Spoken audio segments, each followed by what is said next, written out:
Welcome to Family History Mysteries, a podcast that tells the stories uncovered through family history research, the unexpected stories of everyday people. I am an avid family historian who has been compiling my family tree for over 15 years, with nearly 20,000 people recorded in my trees. And please put a review on my podcast. That will certainly help in getting the word out there and creating more listenership. Episode 199. Hannah Commons. Warning, this episode contains sensitive themes that may be distressing for some. Hannah Olive Patience Commons, known as Ollie, was born on the 20th of February 1893 in Bute, South Australia, northwest of Adelaide, near Snowtown. She was the daughter of Robert Chapman Commons and Hannah Rice. She was the seventh child, born to 12 children in total, as well as having an older half-sister. Robert Chapman Commons was born in 1852 at Cornwall in the UK, and he emigrated with his parents as a toddler. He was the son of James Commons and Yulia Chapman of Kangaroo Flat near Gawler, South Australia. Robert was firstly married to Ellen Pope in 1872. They had 2 children, with one surviving infancy, and Ellen died in November 1873. Robert then married Hannah Rice, Hannah's mother. In the South Australian Advertiser on the 1st of December 1882, Commons Rice. On the 26th of November at Gawler, Robert Chapman Commons, second son of Mr. James Commons of Kangaroo Flat, to Hannah, eldest daughter of Mr. James Rice of near Williston. Robert was 29 and Hannah 19 when they married. They were farming at Gawler Belt in 1883 when Robert was granted land at Wiltunga that comprised of 419 acres. In about 1888, Robert and Hannah purchased land just outside the Bute township. In about 1908, Robert built a coffee palace in Bute, which was run by his wife and daughters, catering mainly for railway and wheat board employees. He later donated the building to be known as Commons Memorial Hospital to the council, and it's now a private residence. Robert Commons died on the 9th of August 1941 in Bute, and Hannah died in 1946. Hannah Olive Patience Commons had an illegitimate child, Edwin Stanley Commons, on the 26th of August 1918 at Rose Park in South Australia. After a jilted engagement, Hannah was employed by Robert Dennis as his housekeeper on his farm in Bute. On the 1st of March 1926, Hannah Commons was arrested for murder. She was accused of killing her lover's fiancé with rat poison. Hannah was alleged to have had an intimate relationship with him. She was accused of poisoning Rita Runker, who became engaged with Mr. Dennis during his alleged relationship with Hannah.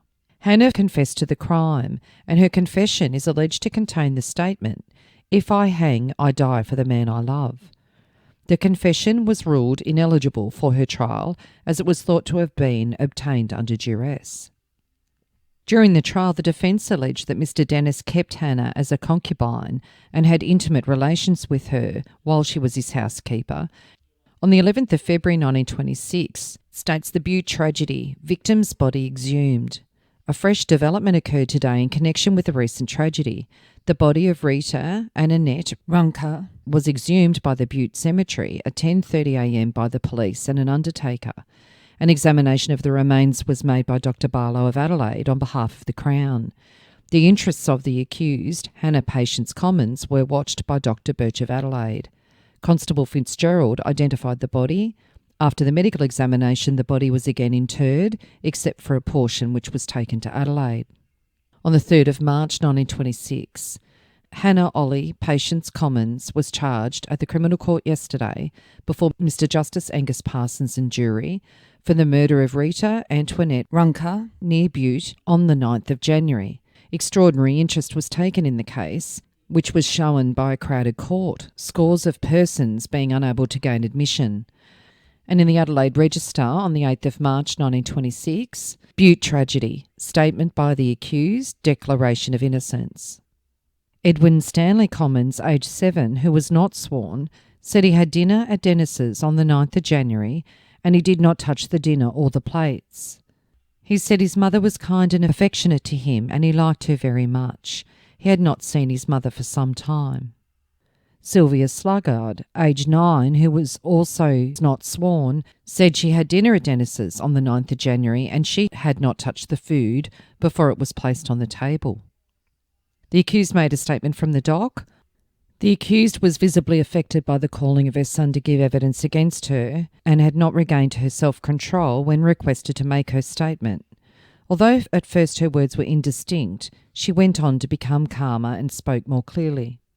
In her statement, which was not given on oath, the accused said she was born near Bute, where her parents engaged in farming. In 1910, her mother kept a boarding house and her father left the farm to live with her mother, going backwards and forwards to the farm. She kept house for the boys on the farm, going at intervals to the boarding house.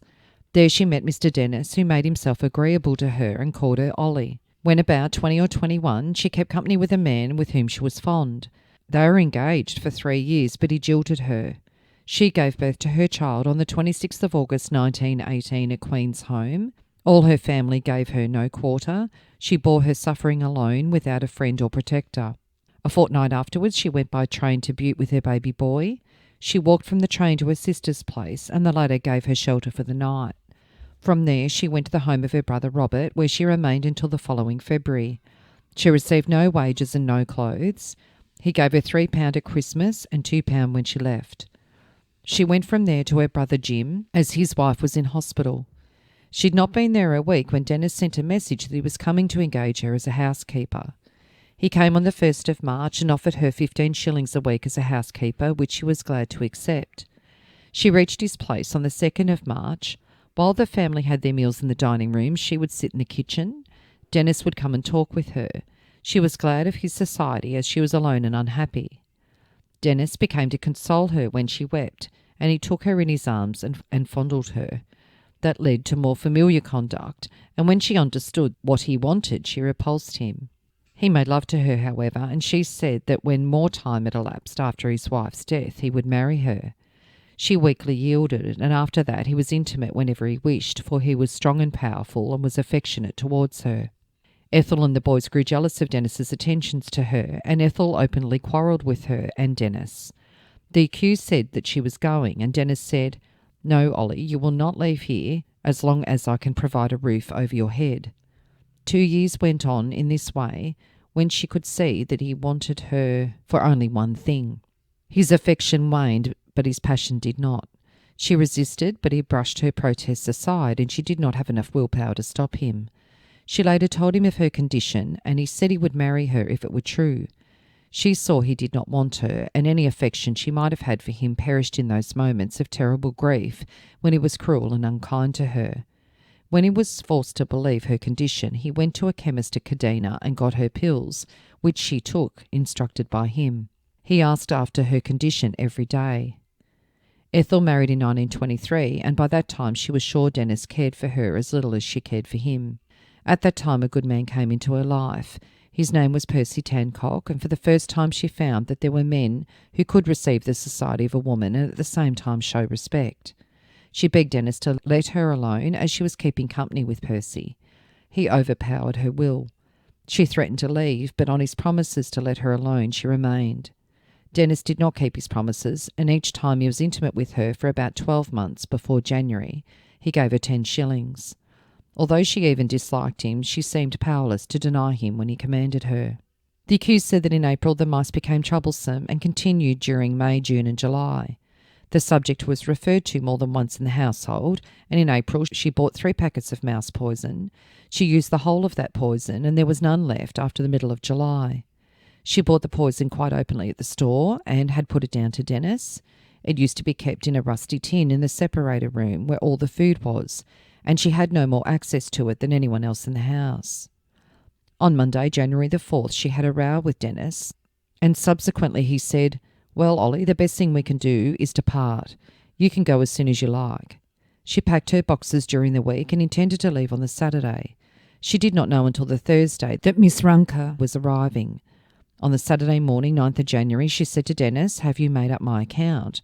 He replied, "You ought to know better than I do. You are not giving me much notice." She said, "I'm not giving you notice. I am only taking what you gave me Monday morning." He said, "You are not going to leave me, are you, Ollie?" She replied, "I'm not stopping where I'm not wanted. You told me to go, and now I'm going." Putting his arm around her, Dennis then said, "Don't leave me. I have gone through hell and fire for you. Are you going?" She reiterated that she was going, and he said, "Oh, Ollie, don't go. Think it over." She left him in the separator room and went into the kitchen to get breakfast for the children. Dennis came to her, put his arms around her again and asked her to kiss him. She broke away from him and he chased her around the table. She got away from him and told him she was leaving that day with Percy. Dennis came back with Miss Ranker at about 12:15 p.m. The accused said she was in the kitchen in her working clothes, dirty and untidy. She'd hardly spoken to Dennis for a week. He said something about introducing her to Miss Runker, but she asked him to wait, as she was untidy. She had never seen Miss Runker and had not the slightest ill will towards her. She had known for some time she was going to marry Dennis. Long before then, she was engaged to Tancock and was going to marry him.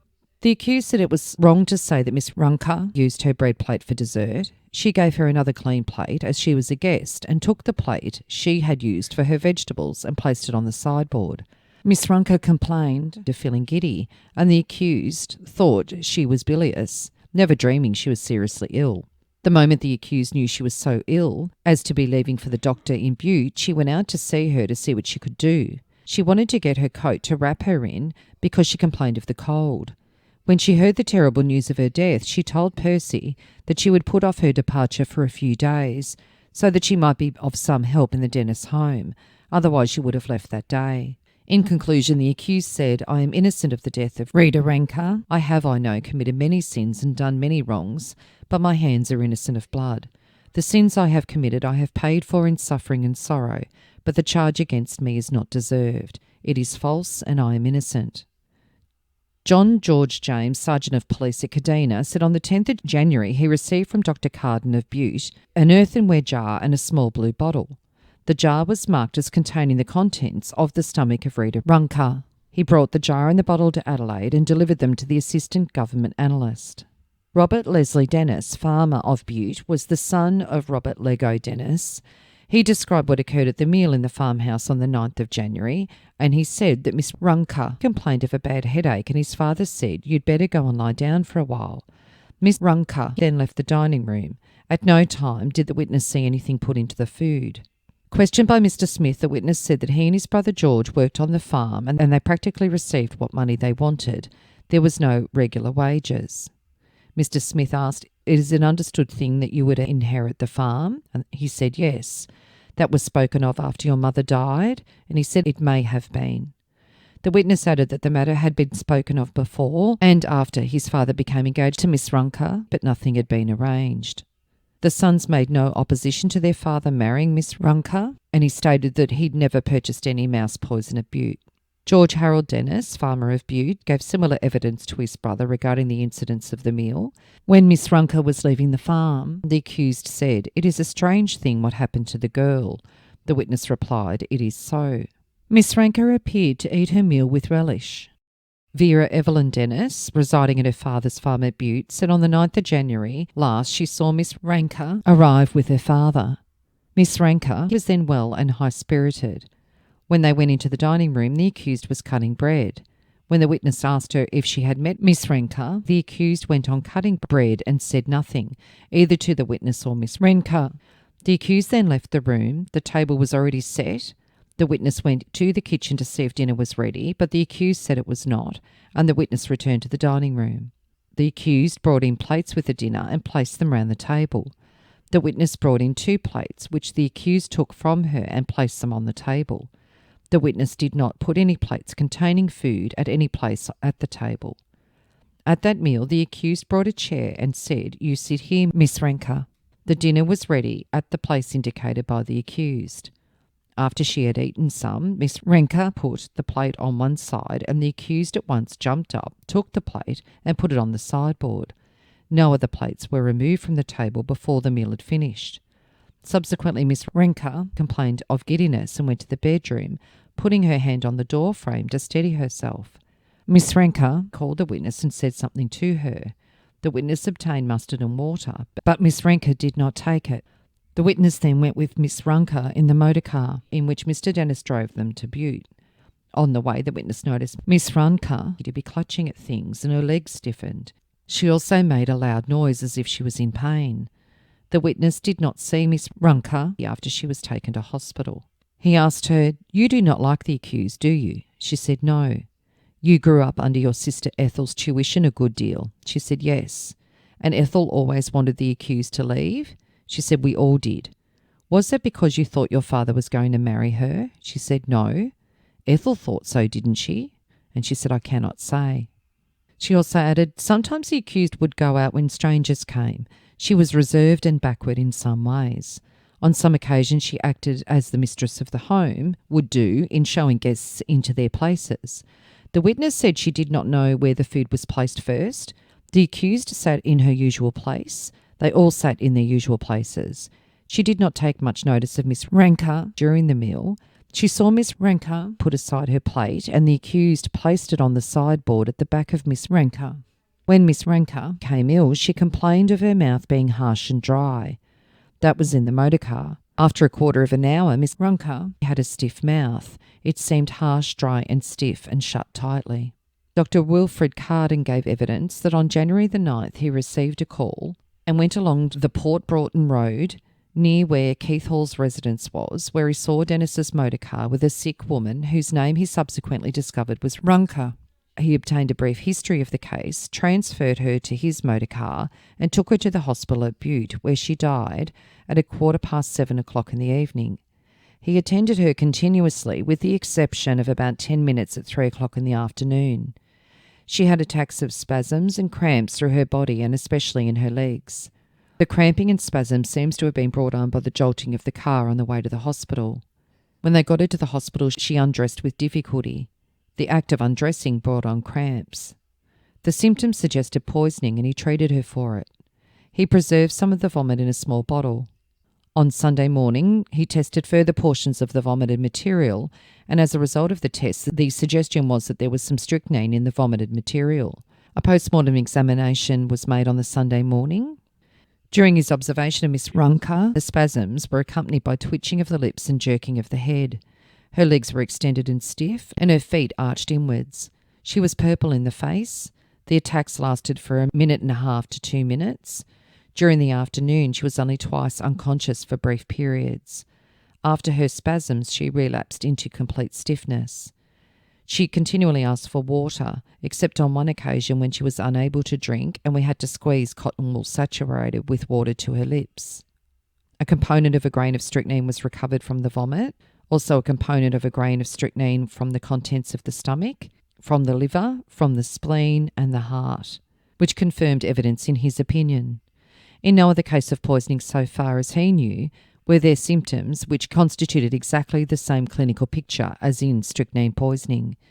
He believed that general medical opinion was that the minimum lethal dose of strychnine was 1/2 grain. Death from strychnine poisoning was by asphyxia. He'd never observed in his experience or read that a headache was a preliminary symptom of strychnine poisoning. The feeling of suffocation was not infrequently accompanied by a sense of fear of impending calamity. Obviously, if death was due to strychnine poisoning, there must have been signs of strychnine in the spinal cord, although the amount of poison might be so small as to be irrecoverable. From such observations he'd made, the only conclusion he could have arrived at from the clinical picture was that the cause of death was one of strychnine poisoning. Mr. Smith was asked if the witness would be prepared to say with certainty, excluding what he had read and what he had been told since the post-mortem examination, and upon his own knowledge and experience only, that Miss met her death by strychnine, and he answered no. His Honour asked, supposing you had come upon Miss Runker alone in Mr. Dennis's motor car at the time that you did, and finding her in the condition as you found her in the afternoon of the 9th of January, and observed all you observed of her from there until her death, would you say positively that her death was due to strychnine poisoning and nothing else? The witness said that he did not feel competent to base an opinion one way or the other on signs alone, exclusive of symptoms, without taking into account the history of the case. The patient had an injection to induce vomiting. Following that, she had a hypodermic injection with 1/2 grain of morphia and atropine to arrest the spasms. Between 4 and 5 p.m. a draught was administered with chloral hydrate and opium. He had read that death from strychnine usually took place 2 hours afterwards. He did not regard the case as hopeless until immediately prior to death. If a patient survived more than 2 hours, there was reason to hope for recovery. Mr. Smith said he desired to show that the lingering death of the patient was inconsistent with the generally accepted rule regarding strychnine poisoning. In the absence of the latest approved efficient treatment, as was the case in question, death should have taken place within a couple of hours.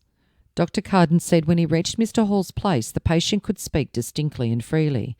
He was not aware that prior to that she had spasms in the mouth, commonly known as trismus. It was not apparent in strychnine poisoning in the earlier stages. He examined the organs of the body. The liver was apparently normal. He was unable to say whether the kidneys were healthy or not. He only retained for examination the stomach and the small bowel. The witness said he could not say how much strychnine had been absorbed. His Honour asked, in the case of tetanus, would you expect to find general rigidity? And he said yes. Is opening the mouth a symptom of tetanus as well as strychnine poisoning? And he said yes. But if the opening of the mouth is natural and without effort, the cause is not tetanus. Did certain differences between tetanus and strychnine poisoning you would expect come under your observation? And he answered yes.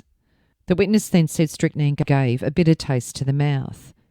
Dr. Douglas Hurst Barlow of Prospect Road, Prospect, gave evidence that on the 11th of February, accompanied by Detective Slade and Constable Fitzgerald, he visited the Bute cemetery where the body of a woman was exhumed in the presence of Dr. Carden. The witness made examination of the body. He removed the liver, the spleen and the heart, and portions of the brain as well as the middle portion of the spinal cord. He placed parts of the body he'd taken in a glass jar and gave them to Detective Slade. He was asked, have you made a study of strychnine and its action? He said yes.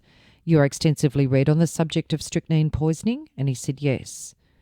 Have you had experience? He said not very much. It is very uncommon. Walter T. Rowe, an assistant government analyst residing at Woodville, said he'd been an analyst for 25 years and had large experience in making analysis. He examined the contents of a jar and a bottle received on the 11th of January from Detective Slade. He analysed the contents of the bottle and discovered strychnine. From the stomach contents, he recovered a grain of strychnine, and from the rest of the jar, a grain. He was unable to detect the presence of strychnine in the brain and the spinal cord. In other organs he found small components of grains. These were in minute quantities. On the 13th of March 1926, in the Streaky Bay West Coast Sentinel, Bute murder trial in Adelaide. The trial of Hannah Ollie Commons on a charge of murder of Rita Ranke at Bute on the 9th of January was concluded in the criminal court on Tuesday. The jury returned a verdict of not guilty and the accused was discharged. Mr Justice Angus Parsons, in the press today, explained at length his reasons for not having allowed to be submitted to the jury the confession obtained from Miss Commons. He stated that he was not prepared to say that the admissions obtained from Miss Commons were unreliable or untrue, but if the methods adopted by the police were countenanced by the court, what limits were to be set upon interrogations of persons under suspicion. The charge was in total 7 days in length. The Crown Prosecutor's address. Mr Millhouse, in opening his address, told the jury they should not allow any sympathy they might feel for either the living or the dead to influence them in arriving at their decision. Also, they should not pay any heed to the evidence given in the coroner's court. They should only consider the statements made in the trial at the criminal court, where the whole of the legally admissible evidence had been addressed. It had been disputed that the accused killed Miss Runker. If the Crown case showed that she did kill her, the jury must bring a verdict for murder, for there has been no attempt to show lawful excuse or justification which would reduce the offence to manslaughter. All the evidence tended to show that Miss Runker died from strychnine poisoning. It has been suggested in cross-examination that she succumbed to tetanus or potamine poisoning. If the jury came to the conclusion that she died as a result of either the last mentioned causes, then it was their duty to acquit, for it was clear that in an event the accused would have nothing to do with the matter. The evidence, however, tended to show that she died from strychnine poisoning, and this gave an entirely different complexion to the case. Dr. Carden was definite in his opinion that the symptoms of the deceased were those of strychnine poisoning. During most of that time, his opinion was attacked by a vigorous, searching and skillful, but at the same time quite fair and proper cross-examination by Mr. Smith. Yet, as time went on, the doctor became more emphatic that it was a case of strychnine poisoning.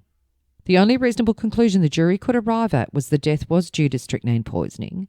The next question they had to consider was whether the strychnine was given by the accused, and if so, was it done deliberately. It was clear that the poison could have entered the deceased's body only by means of the food consumed at the Dennis house. The only person who could have placed the poison in the food was the accused. The Crown prosecutor detailed the movements of other members of the household and said Mr. Smith, in his cross-examination of Dennis Sr., applied the scourge to create sympathy for the accused. He had no doubt Mr. Smith would refer to Dennis as the arch-villain of the piece, but whether Dennis was to be pitied for his abnormal sexual desires or cursed because of his relations with the accused was not the point. The motive for the crime was supplied in the affection the accused undoubtedly had for Dennis and her jealousy, the oldest of motives, of the woman who was to supplant her. The defence suggested that she had no affection for him, but was overpowered by his superior willpower. Dennis was a strong, stalwart man physically and sexually apparently as virile as ever, but mentally well. The jury had seen him and could judge if he had the strong willpower as suggested by Mr. Smith. If her affection for him had died, would she have submitted to his sexual embraces? Would she have cried on the morning Dennis left to meet his fiancé if she did not think she was to be supplanted in his home and heart? The whole of Dennis's private relations with Miss Commons were exposed to the light of day for the purpose of holding him up for contempt and enlisting sympathy for the accused. Mr. Smith responded by saying, "This is not so, and my learned friend should not make the statement. It is a most improper statement, especially for the Crown prosecutor." Mr. Millhouse said it would remain for the jury to decide. His address lasted nearly 3 hours, and Mr. Millhouse several times warned the jury that if he submitted anything which seemed to them unreasonable, they should discard it, for they were the judges, not he. It was his duty, and an unpleasant one, merely to present them with the evidence as he saw it. If any reasonable doubt were raised by the defence, the jury should accept it and give the accused the benefit of that doubt. They should bear in mind, however, that it should be a legitimate doubt and not a vague, fantastic theory. Then Mr. Smith began his address to the jury after the luncheon. He referred in a passionate speech to the tragic life of the accused, who was left without the encircling arm of a mother during the greatest crisis in her life. Those things could be debited to the foul sexual passion by which she had been betrayed and deserted. He drew a harrowing picture, the saddest, he said, of which he had never heard or read, of the early life of the accused. When he reached the point of the friendless girl getting off the train with an illegitimate baby in one arm and a bundle on the other to beg a night's shelter, the accused collapsed moaning in the dock. Many women in the crowded court were weeping. Mr. Smith said the case was based upon circumstantial evidence upon which it was dangerous to rely except under proper safeguards. It was not necessary for the defence to show that Miss Ranker died of tetanus or potamine poisoning. It was enough if those theories competed in the minds of the jury. If Miss Ranker died of strychnine poisoning, it left unanswered the question who administered the poison. Miss Ranker twice relapsed into unconsciousness, whereas the medical evidence was that a case of strychnine poisoning was accompanied by brightness of the mind and clearness of the head until the end. The Crown had not suggested there had ever been known a case of strychnine poisoning in which the unconsciousness occurred before death. The effects of this poisoning was not a sudden onset. One of the first things Vera Dennis noticed on the way to the doctor's was that Miss Ranker's mouth was clenched tight. This was a symptom of tetanus, not of strychnine. It was for the Crown to prove that it was not tetanus. According to Dr. Carden, there must be strychnine in the spinal cord if the patient died of strychnine poisoning. None had been found there. In strychnine cases, it was usual for death to occur within 2 hours. Miss Ranker lived for 6 hours. On Tuesday, Mr. Smith KC, the Chief Counsel, continued his address and he asked what reason could be suggested for the accused seeking to encompass the death of Miss Ranker. It could not have been jealousy, for Ollie Commons' affection for Dennis was dead. She had been set upon and pursued by a man old enough to be her father, and what affection she had for him had perished. It had been asked why the accused had not left Dennis's house before. If she had, where was she to go and where was she to find sustenance for herself and her child? There could be no doubt that the mind of the accused was plastic to the will of Dennis. She went to his house, not of an impure motive, but to continue her struggle to support herself and her child.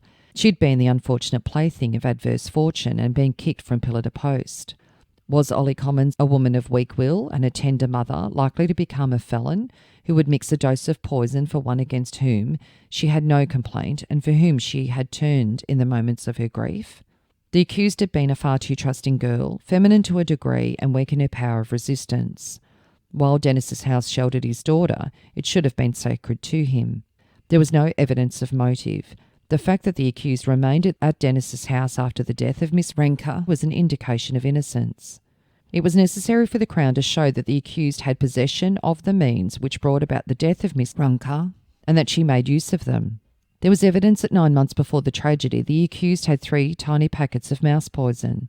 If that caused the death of Miss Runker, how was it that ferric oxide, wheat and flour, which were the other ingredients besides strychnine, were not found in the stomach? There was nothing to connect mouse poison with the death of Miss Runker, and there was no evidence. The summing up, addressing the jury, His Honour said that they were to consider the case calmly and to look at the facts fully and fairly. You are not to approach the case with your minds made captive by your heart's sympathy. There was no obligation on the accused to go into the witness box. She had the right to make a statement of which she had availed herself.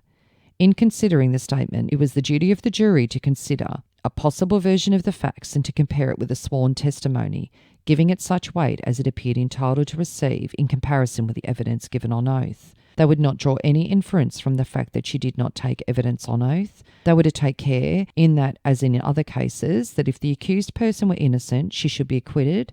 If she were guilty, she should be convicted. It had been said rightly that the evidence for the prosecution was wholly circumstantial. If the facts were proved, it was the duty of the jury to draw fair and reasonable inference from those facts.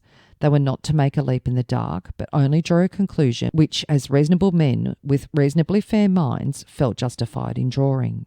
It rarely happened in poisoning cases that there was an eyewitness of the deed. Dealing with the evidence regarding the relations between the accused and Dennis, His Honour said it came down to the fact that there were immoral relations between the man and his housekeeper, but you still have to look at the case calmly. His Honour said that Miss Ranker appeared to have been well liked by every member of the Dennis household, with one exception, the accused. It was the duty of the jury to consider what was the cause of the death of Miss Ranker and if it was due to strychnine administered by the accused. The case for the Crown was based only on strychnine poisoning.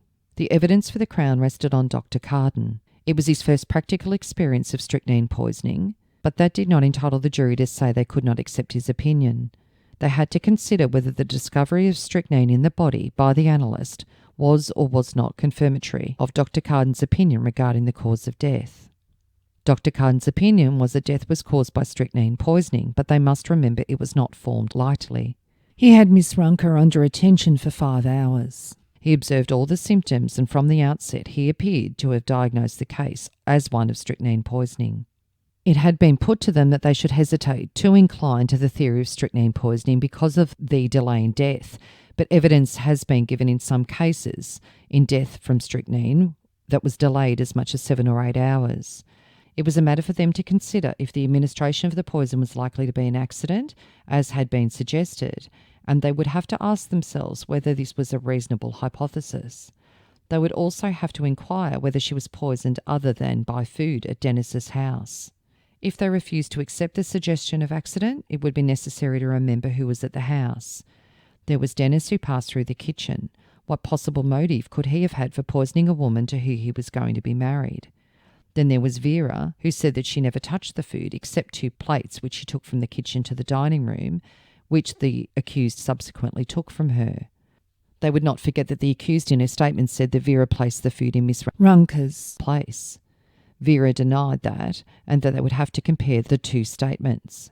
If they accepted the accused statement against Vera's, well and good, but if they accepted Vera's against the accused, the position was that Vera did not place the plate there, and the jury would have to ask themselves why the accused said she did. It was not challenged that the only person who prepared the food was the accused. Dealing with the question of motive, His Honour said that it had been put strongly by the defence that there was no evidence from which they could infer a motive against the accused.